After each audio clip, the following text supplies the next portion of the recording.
Yo guys, it's your Tito Travel Hugot and we are here in Eastern Samar.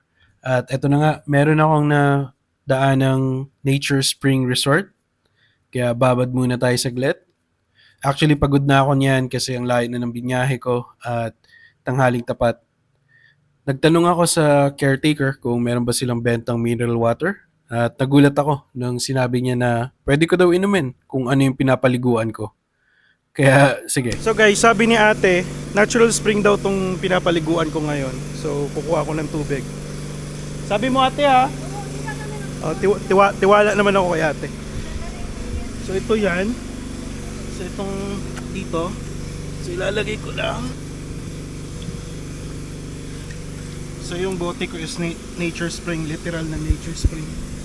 Mukhang malinaw naman.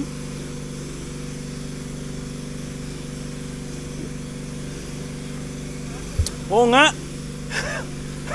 Oo nga guys. Oo nga ate, mineral.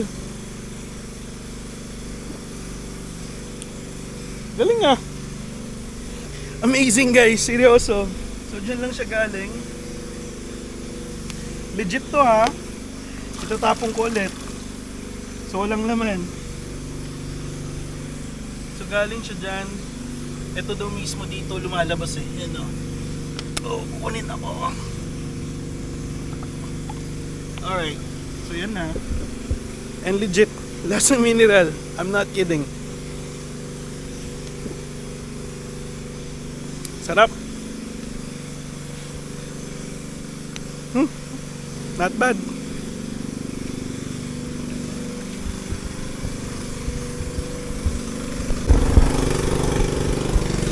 Amazed lang ako dito. Maliit lang actually siya. Ito lang siya oh. Yan lang siya. So, dito nang gagaling yung tubig, dyan banda. And then, may parang river doon. Doon lumalabas. So, dito galing yung tubig mismo. Malaking bundok kasi yan. And it goes down there.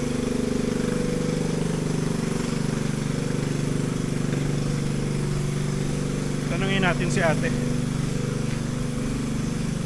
Ate, ano na yan? Sapa? Oo, river na yan. River. Ilog na. So, ilog na pala yun guys. Pwede ko kaya masilip?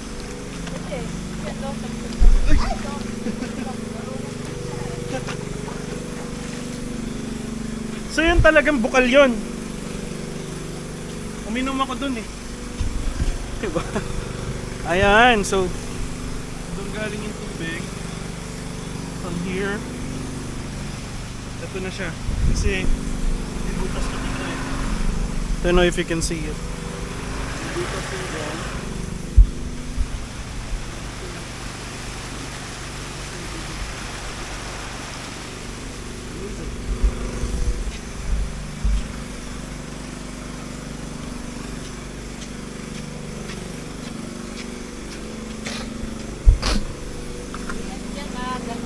Madulas nga eh.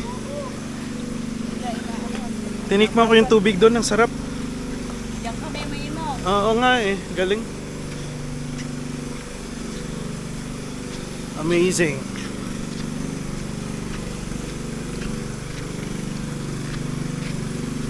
So yan na nga, meron pa nga silang nilagay na tubo. As you can see, naglagay din sila ng tubo. So yung tubo na yan is doon din, direkta. Right? So yung tubo na yan, yan yung water supply nila. Doon lang pinesto nila. Amazing! Anyway, try natin maligo ulit. Totoo lang, napakalamig guys. Lamig talaga dito.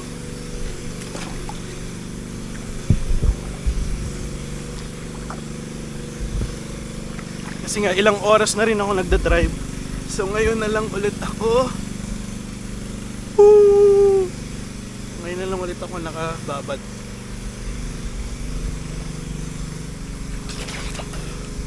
Woo!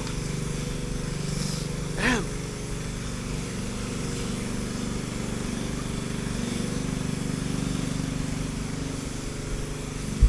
Baba ko ng konti. And then, let's adjust. Tingnan natin dito. Parang may grotto or something na nilagay sila. Diba? Hindi naman pa ilalim yun.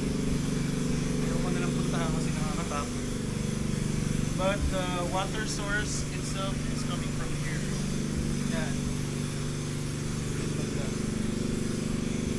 I think dati, duda ko dati, yung tubig niyan is bumababa.